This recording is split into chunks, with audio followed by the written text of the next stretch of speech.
Today we'll be talking to Barry Broome. Why don't you introduce yourself? I'm Barry Broome. I'm the president and CEO of the Greater Sacramento Economic Council. Nice and concise. I like it. That's right.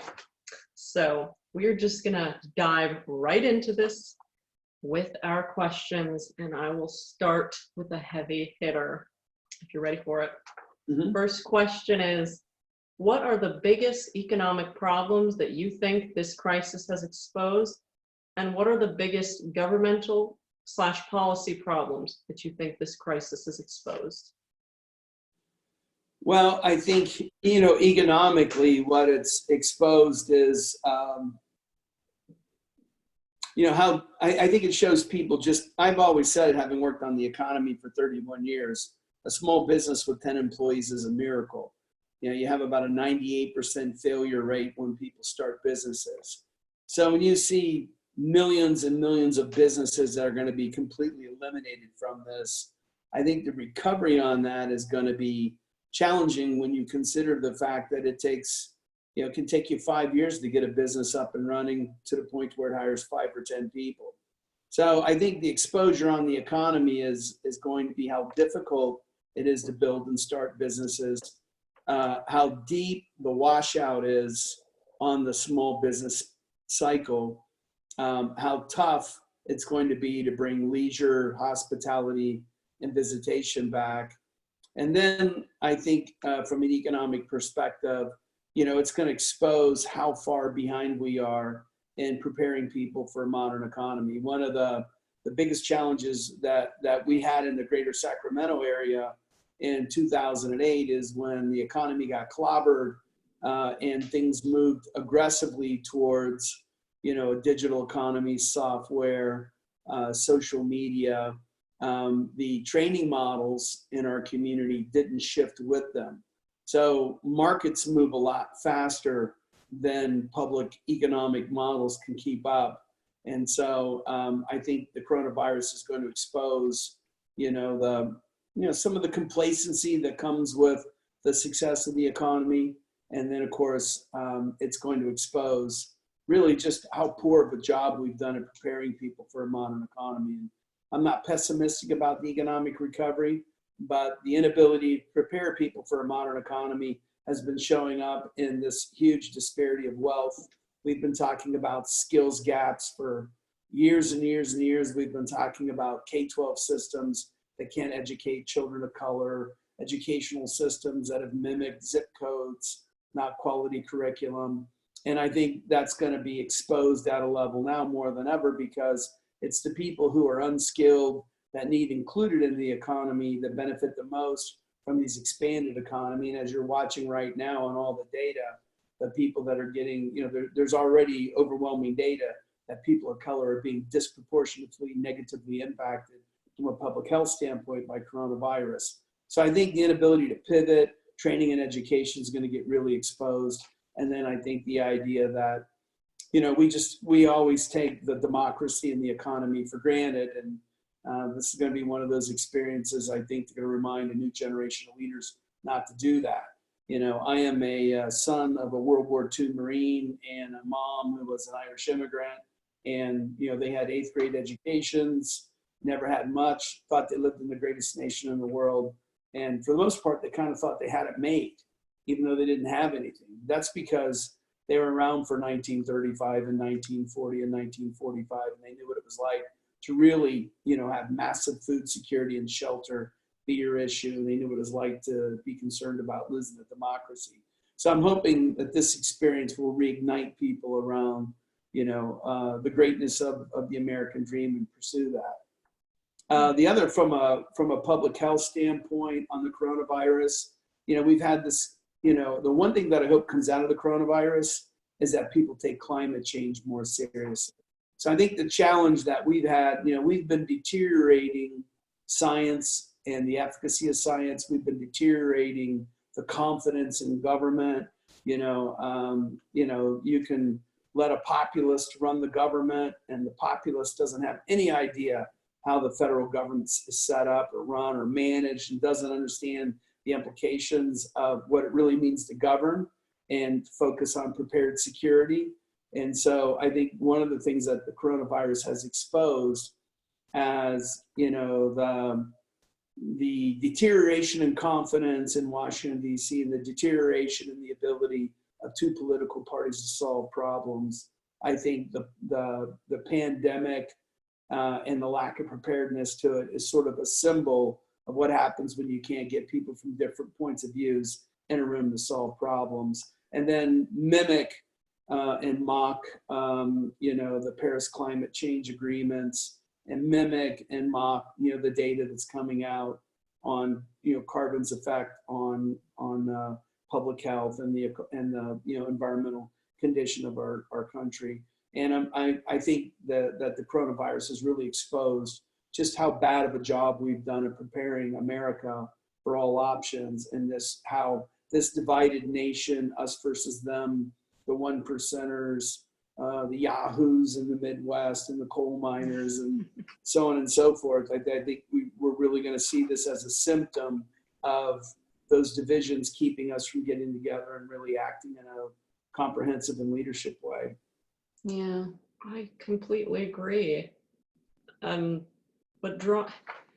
this is obviously a huge issue that touches everyone.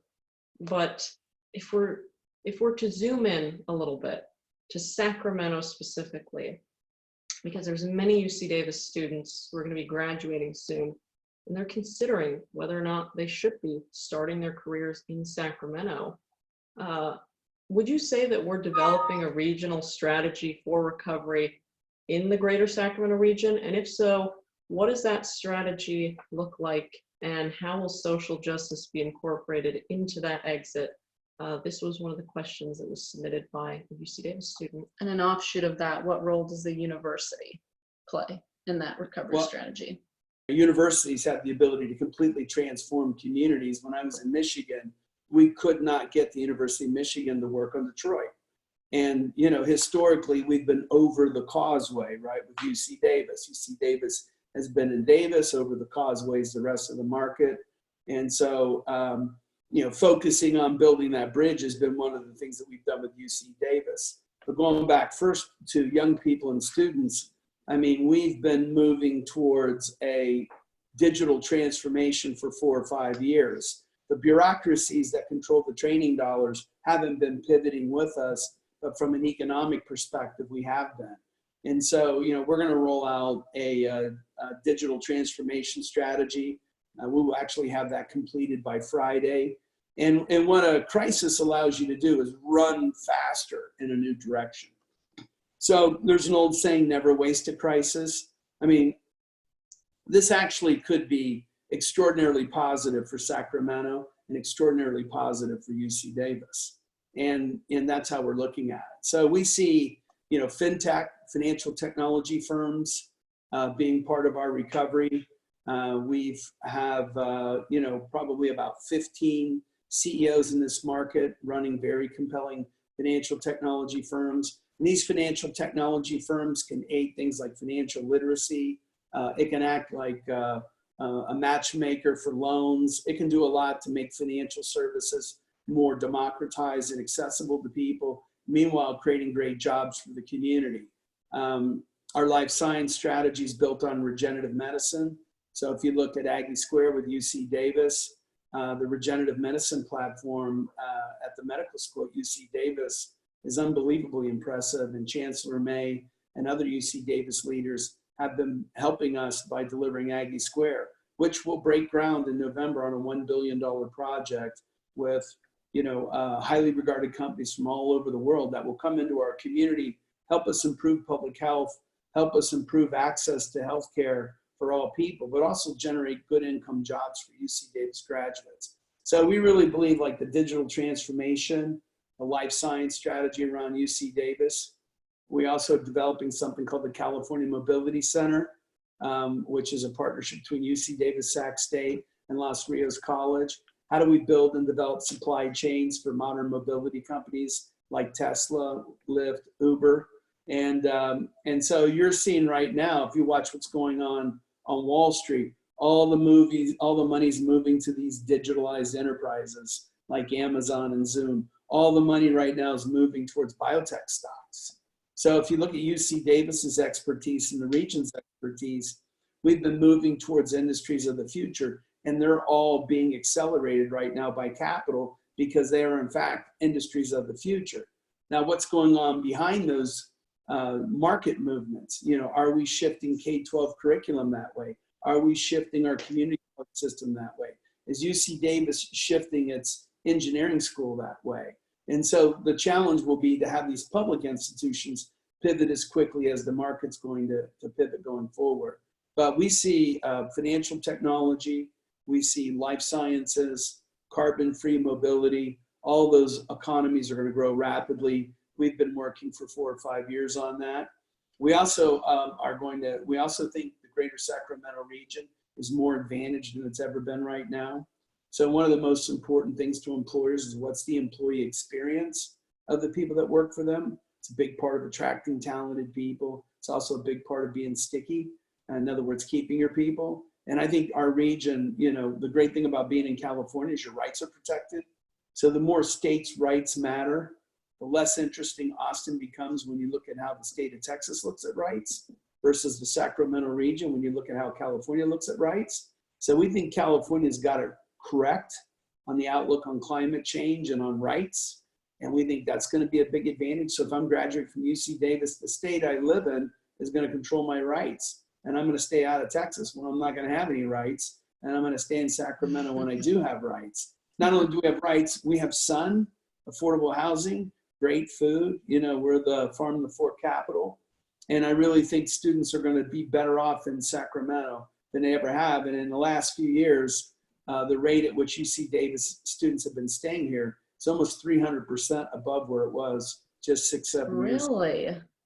Wow. All right. Well, it sounds like there are going to be a lot of opportunities for recent UCD grads. So that's very optimistic. Yeah, I really appreciate the optimism. You are absolutely right. Sacramento, so many nice places to eat, places to live.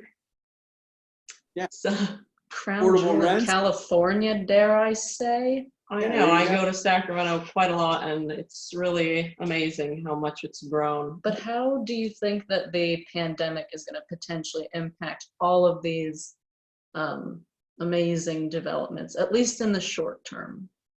Well, I mean, I think first off, I think the real threat to stable economic recovery is a reemergence of the pandemic. So there's a reason why, you know, Bill Gates is putting $7 billion into backing the vaccines that are most promising. What people aren't really saying is we're not really going to be in the clear until there's some type of vaccine.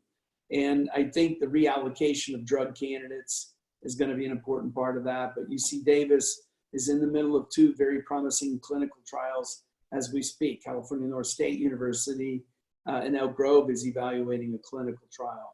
So right here in our own community, like we have the best coronavirus test in the market is STEM Express, and they're headquartered in Folsom.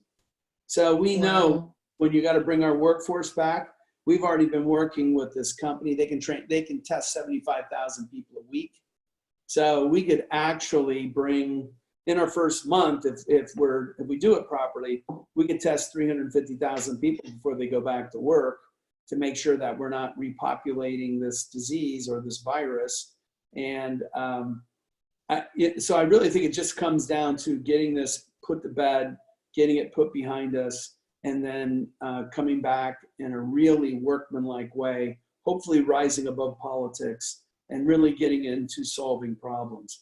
The state of California, of California does not self-correct very well. That's one of the problems of having 40 million people. So the state government, you know, has policies on the book for decades that have led to this affordable housing crisis and a number of other challenges, middle income jobs, and they haven't really been able to self-correct because, you know, a lot of the notion of over-regulating an industry market has got a popular appeal to people in California, even though the evidence says it's very harmful. So it'll be very interesting to see if California can really pivot. You know, can we unleash these great universities? Can we empower these community colleges to move rapidly towards modern training? And I really believe that I wish I was 22 years old in the Greater Sacramento region, and I could participate in all the great things that are going to happen in this region and in this state over the next 40 years. I've got a broader question for you. Obviously, we hope that a lot of UC Davis students are going to choose to stay in Sacramento, especially after the pitch you just gave. But for students who are potentially planning to move away after graduation and have some specific locations in mind, be that other regions in California or even other states in the US, how can students assess the strengths of the regional economies they're considering moving into, especially given the effects of the pandemic, short term and in the long run? Well, the easiest way to do it is to pull up a metropolitan statistical area and take a look at the market. So there's certain indicators that a market is going to be resilient over a long period of time. One of them is market freedom. So one of the reasons that California has been, so the most productive market in the United States is California. The peer to California is now Washington, with Seattle anchoring that. So if you look at Seattle, you're going to see very progressive social policies. So to me, the ideal community is, very open, inclusive, progressive social policies. You respect everybody's right to love that they love the way that they love, feel the way that they feel, be whomever they want to be, transition if they want to transition, whatever that is, that's the rights and the civil liberties of a person. So places like Seattle are going to be really good at that. And then at the same time, the University of Washington is a top-tiered school. But also in Washington, there are no corporate income taxes or personal taxes. So one of the things that you get in these other markets, which is why they've been gaining on California, is they give you the benefit of California's innovation platform and job base, but they don't necessarily create the interference in the market. So I'm not a laissez-faire person when it comes to economics. There needs to be regulations, but I do think if you want the market to work, you have to give it the freedom to work. So Seattle's a great, I'll just use Seattle as an example, as if you looked at their educational attainment levels. So does a community have more than 40% of its population with a bachelor's degree? What is the regulatory environment of that community? What is the socioeconomic policy structure to protect your rights? I mean, in Texas, you can still fire someone for being gay.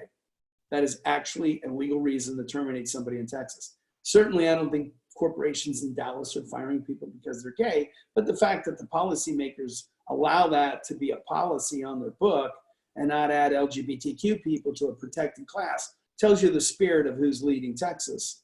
And so I would avoid states that don't have open, progressive cultures. I would look at regions that have highly educated people, very diverse economies. And then I would think in terms of a place that you would want to live. I'd like to shift gears a bit and ask you a question now that pertains to future of work arrangements and ways of doing work, because this is something that I think students are really curious about, want to hear more about. First question is, the future of work may very well be a hybrid of in-person work and online work. It's not likely that it's obviously going to shift all online, but it's clear that we're going to do more work online and remote moving forward, especially now that we're having this great American work from home experiment, as it's been called.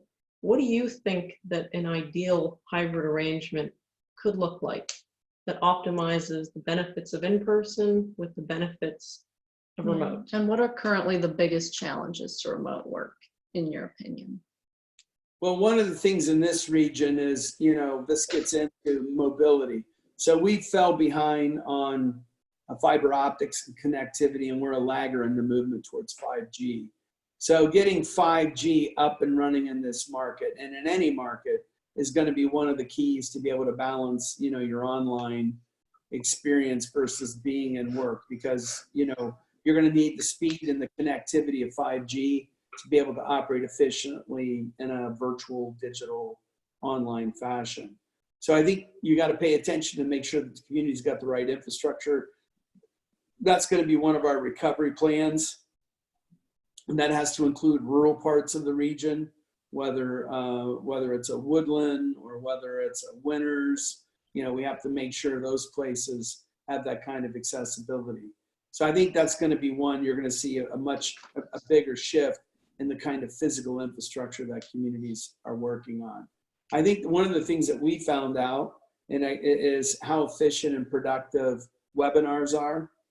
So, you know, we would normally hold a meeting with 20 bankers and talk about how to do this SBA financing and how to move these SBA recovery loans through the banking system into the hands of small businesses. But we're finding out, you know, it's not hard for us to put a webinar on and you can get 1,000 clients on, because part of the problem right now we have in distributing these SBA loans is not only do you have the physical distribution of the money through the banking system, but you know, how does somebody get the loan explained to them? You're not going to go down to your loan officer and sit across from them with a pile of paper.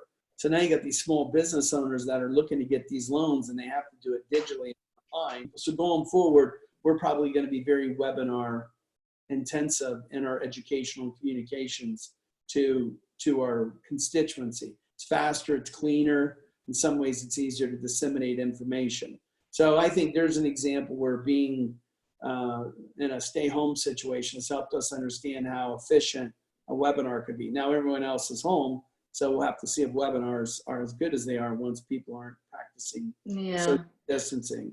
And I think, and so in general, I think what's been lost is you can't read somebody's body language and shaking someone's hand, you know, and even giving them a hug if there's somebody you have a good relationship with and, you know, you've done business with them before and you haven't seen them in a couple of years, you know, to walk in that room and shake hands with them and give them a hug and ask them how they're doing is an important part of that intimate connection that comes between people and networks that stay together for decades. So I think remote learning is going to allow real efficient productivity gains. I think it's going to allow people to telecommute. I think it's going to give people with skills incredible flexibility and mobility. You know what, my chief operating officer is going to Phoenix for 10 days to spend time with her dad. Well, she can do everything in her job from Phoenix as she can here. So I see real advantages in remote working, people that are skilled and strong at it.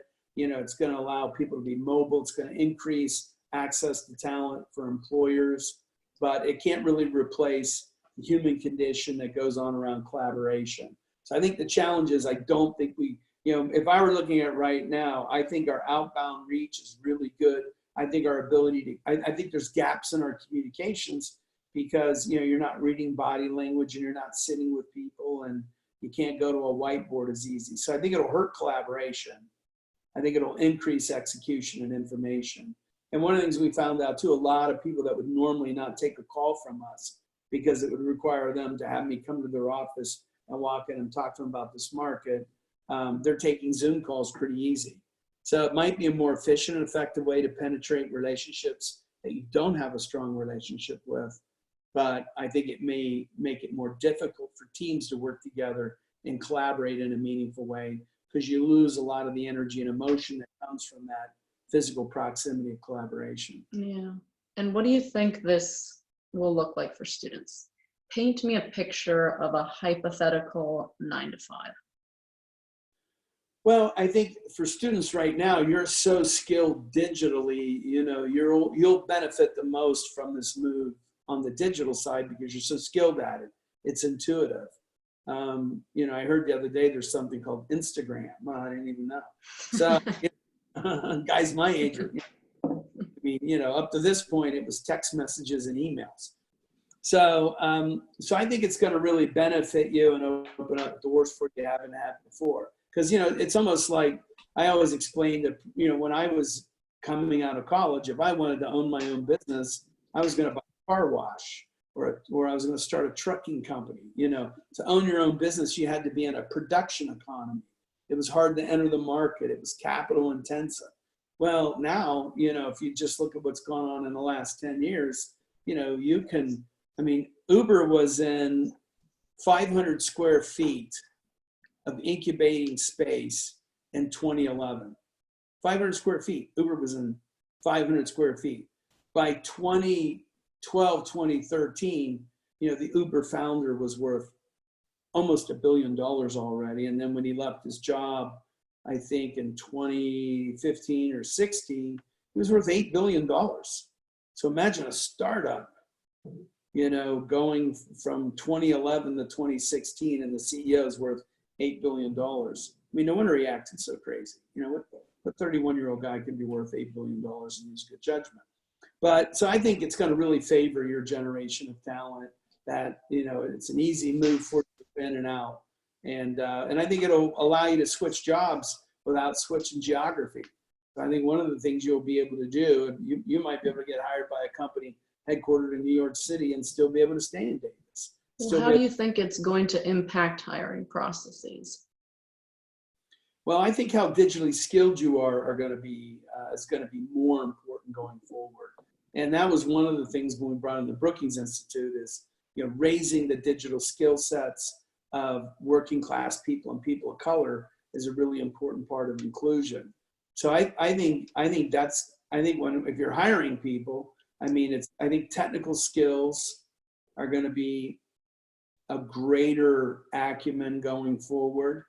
And obviously your digital skills and your ability to connect into the company and deliver products and services are going to be greater than they have been before. We spoke to Martin Kenny, a professor in community regional development, a couple of days ago, and he mentioned that after the coronavirus pandemic is over, companies are going to be a lot more concerned about their bottom line. So given that, what advice would you give to graduating college seniors or those who will be graduating in 2020? What are your thoughts on moving straight into a job versus considering going to graduate school? And how do you think the bottom line will fit into all of this? I look at it, you know, like if you're making harsh decisions, and that's what everybody in leadership is wrestling with right now in their mind, right? You've got somebody that's worked for you forever, that's been really loyal, and this sudden shift has occurred, and you're not sure they can participate in that shift, you know, and this is stuff that, you know, people from my generation saw because, you know, I remember one of my jobs early on, I was like 25 years old and I worked for Pepsi and I had 5 bottling plants and they sent me into a plant to fire a guy that was 55 years old and I was 26. I absolutely refused to do it because, you know, I just, you know, would not at age 26 walk in and fire a 55-year-old man that had been with the company 30 years. So I told the vice president, if you want to fire the guy, walk in there and fire him. But, you know, he's an old school guy. He started on the truck. So if you're an executive at that age, when I was coming out of college, hardly any of the executives had even college degrees because they started with the company from the bottom and worked their way up. So you'd have somebody who was the president of the company or the general manager or over the chief marketing officer. They never spent a day in college. Now all of a sudden here comes 24, 25, 26 years old with modern brand management and marketing experience. You can do your job better than the 55-year-old, and you can do it for half the price. And it's going to be harsh, but I think that's the advantage of being a college student coming out right now. You know, you're so digitally skilled compared to the veteran people in these industries that I think if you play up your digital skill set and your technical expertise, I think it's an advantage for you. And I know one of the things that is going to weigh on a lot of leaders is, you know, do you move high paid executives out of your organization that can't make this pivot and start to think about giving young leaders a chance that you might not have given them a couple years ago. So I think it can play to an advantage. I think if you're getting in line, I think if you're thinking of yourself as a traditional college graduate, you know, I want to get my feet wet. I want to step into, you know, a company with a great name like Google, go down to Palo Alto, get my Silicon Valley street cred for 3 to 5 years, and then figure out where I want to go from there. That might not be the path forward for you. You're certainly not going to be able to command the wages and the compensation that graduates have in the last 2, 3, 4 years. But, you know, you're also at a point in time in your life where you can take risks. It seems harder for you to take a risk when you're 22, 23, but it's an easier time to take a risk actually. And sometimes it's the best time to take a risk. So if that opportunity doesn't come at your foot right off the bat, there's going to be there's a big interest in building new businesses. And I think a lot of bright young kids coming out of college that might get disappointed may take that idea that floated around in their head in the engineering school or the computer science program or in the B school or the ag school and start a business and turn out to be, you know, very, very, very talented and successful people. Do you think that, would you advise students to look into entrepreneurship, given the potential for a global recession? What do you say to the students that are probably thinking, well, that's way too risky. I'm already dealing with enough uncertainty as is. Probably funding opportunities are down. No one's going to want to invest. What would you say to those people? I would say, here's the beauty. I'll use STEM Express as a great example. It's in Folsom. Kate Dyer's the founder. She's the one that's come up. She has a test for the coronavirus. She can test an employee for $200 and give them a result in 6 hours. It's pretty good compared to what we're seeing in the market. And she's right now testing thousands and thousands of people for various entities, and she's been in coordination with the state of California. In 2010, she started her company with $20,000. That company's now worth, you know, almost $250 million. So, you know, not everything is, you know, Y Combinator, where, you know, you need $200,000 to get your business plan off the ground and so on and so forth. So I think when I think we have a very underperforming startup scene. But if you look at the companies that have come out of UC Davis the last few years, there's been some really impressive companies. So I think being a student and working for a startup in exchange for equity and a little and some spending money to keep you going is a smart professional strategy, and doing something on your own is a smart strategy. And I think there'll be a lot of people in our region that will be happy to fund. And I think if 2 or 3 students have a really smart business plan, I don't think it'll be hard for you to get funded.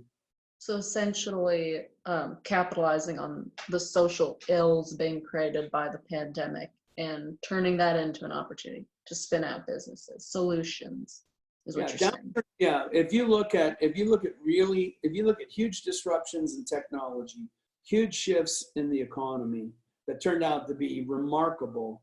I mean, if you look at the whole explosion in Silicon Valley, right? Salesforce, LinkedIn, Twitter, Uber, Lyft, and you know, there were 66 companies that went public out of San Francisco from 2010 to 2016. That's unimaginable. And you know, those were all companies that got formed in 2008 and 2009 by young engineers or young entrepreneurs that, you know, didn't want to sit at some big commercial bank as an investment banker, didn't want to go do some drab corporate job, and decided to try something new since things weren't going that well. And they became wildly successful. And if you look at Silicon Valley and Stanford and the history of Silicon Valley is really the history of students. So when you look at the whole history of Silicon Valley, going back to Hewlett Packard, Intel, you know, the aerospace defense industry, most of those technologies came out of students. And I mean, the dot-com boom, even though it failed, but it led to the broader digitalization, those were all college kids. So I think, I mean, if you get to Silicon Valley, I always joke, if you're my age in Silicon Valley and your name's not, you know, Steve Jobs or Mark Benioff, just keep going. Nobody wants to talk to you. You know, I would go down there and didn't get very good traction. And then one day I went down there with one of my proteges who was 28. She had an MBA. She speaks 4 languages and she's an immigrant. And I watched her walk in a room of Silicon Valley, and all the people that I wanted to talk to me to learn about our community walked right up to her and talked to her. So if you talk to the top venture capitalists in Silicon Valley, they're very curious what a 25-year-old is thinking and saying. And they're very curious what a 22-year-old is thinking and saying. I mean, they're not that interested in what people 40 are thinking because they already know what you're thinking.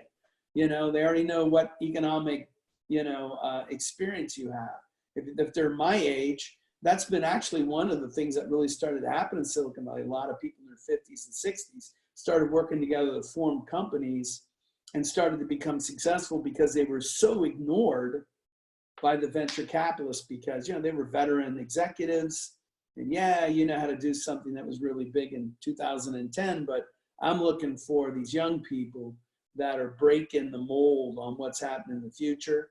And that's all of the graduates of UC Davis. That fits your profile perfectly. I have another related question that's particularly relevant to young people. For young people who are looking into opportunities that are either being, spawned from this pandemic or made more available to them through this pandemic, whether that's something self-started like a company or an idea for a business, or another company or business or venture that's really taking off because of this pandemic, what advice would you give students who are trying to assess whether an opportunity like that is sustainable or whether it might be at risk of fizzling out once this pandemic is over? So, this is my hope for all of the young professionals. So, in my organization, most people are 28 to 33. So to me, that's a pretty young person. That's not as young as a kid right out of college, but I have, recent UC Davis and Sac State graduates that are working for me. And one of the things that I would always say to them is, you have this jilted view of the economy because, you don't have any real working knowledge of the economy not working. And there's a different kind of outlook. Like I'm from Ohio, so how do I feel about this? I feel like it favors me. I feel like I feel like my career is getting empowered from this experience because I'm from Cleveland and I know exactly what it looks like to have, Michigan from 2000 to 2015, Michigan lived with 12% unemployment for 15 years, on and off.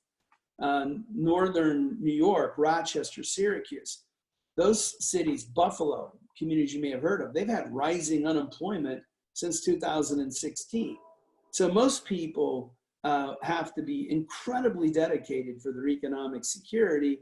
And a lot of young professionals now, when they come into a work environment, as they've had the power to do what? Walk into their work environment and dictate conditions.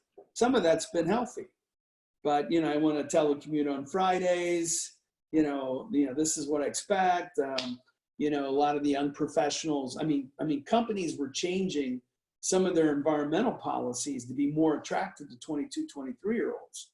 That's a fact. I know CEOs of Fortune 500 companies that told me they changed their HR policies and their role in climate change primarily so they could be more attractive to 22, 23-year-olds.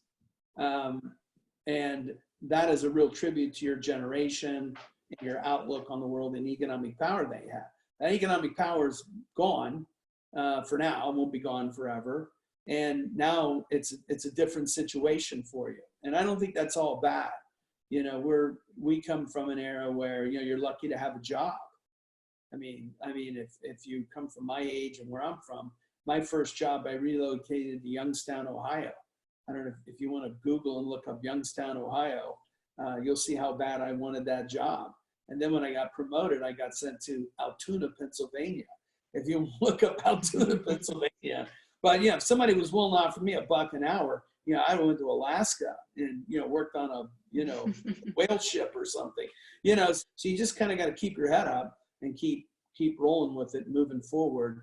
And, this is going to be, I for some reason, I'm convinced this is going to be an amazing experience for America, an amazing experience for the people of America, because I just have been so disappointed in the erosion of our democracy, our lack of civility, our ignorance towards expertise, right? You got expertise, climate change? Yeah.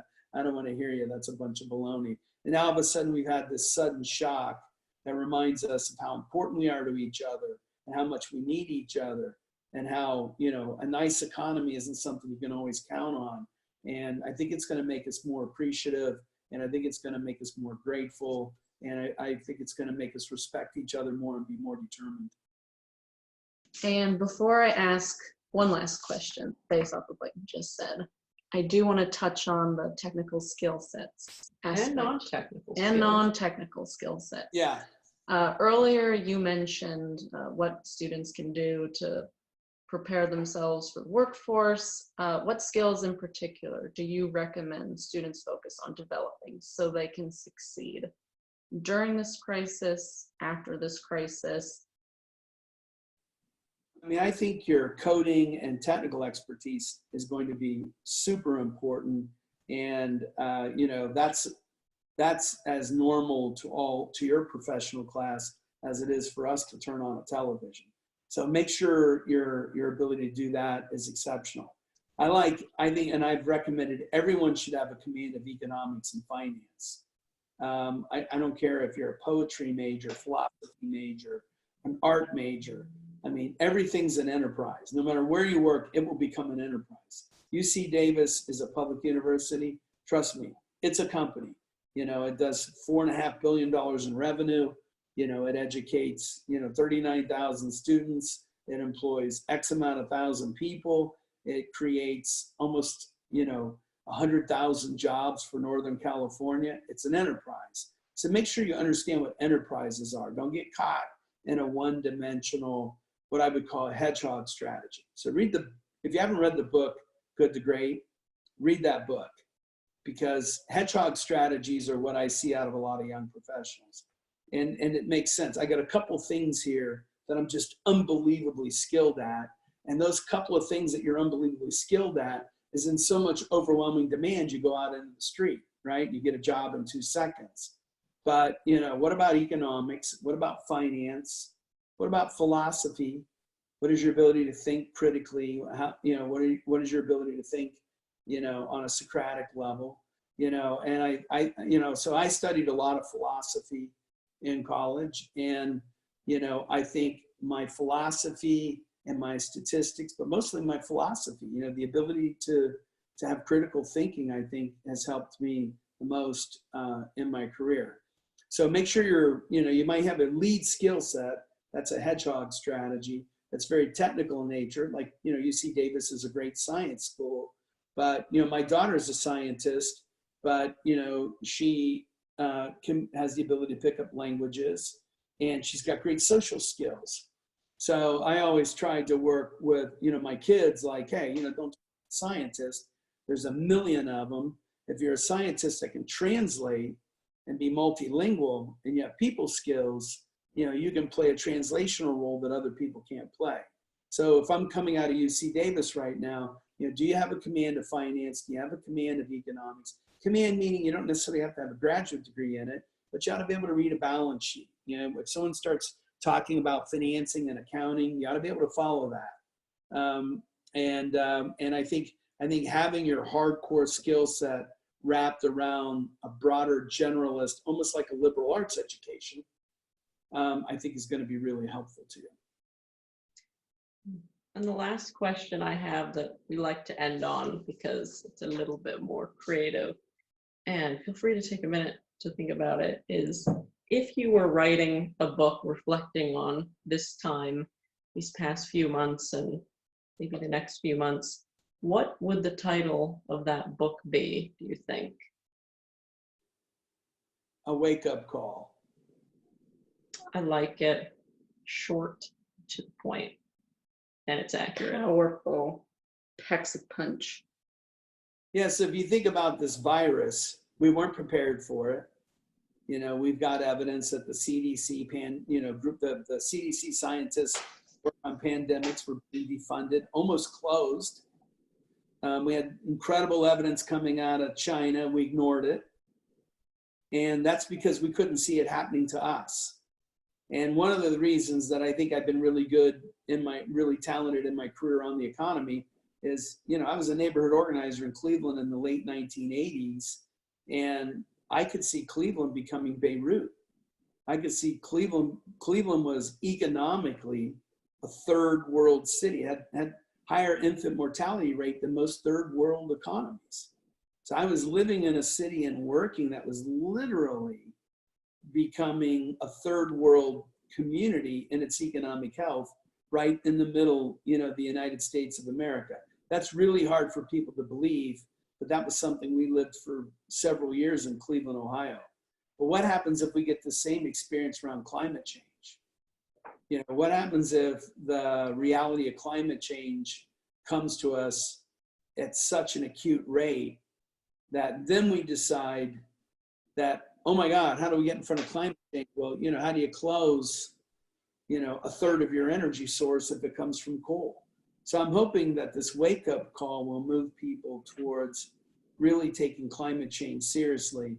And then I'm hoping as a society and a culture, it will help us embrace each other more, respect each other more, and understand the importance of government, and that the people that lead our government have to do the people's work. They have to be transparent, they have to be qualified, and they have to put the democracy first. Oh, very true. I hope that as well. Well, I think that just about wraps up time that we have, but thank you so much, Mr. Broome. Well, thank you. Sorry to call you Barry. Thank you for tuning in. Thank you for lending your voice to this project. I think students will really appreciate hearing what someone in your position has to say about the job market and the Sacramento region, the economy at large in these highly uncertain times. Thank you so much. Thank you for having Thanks. me.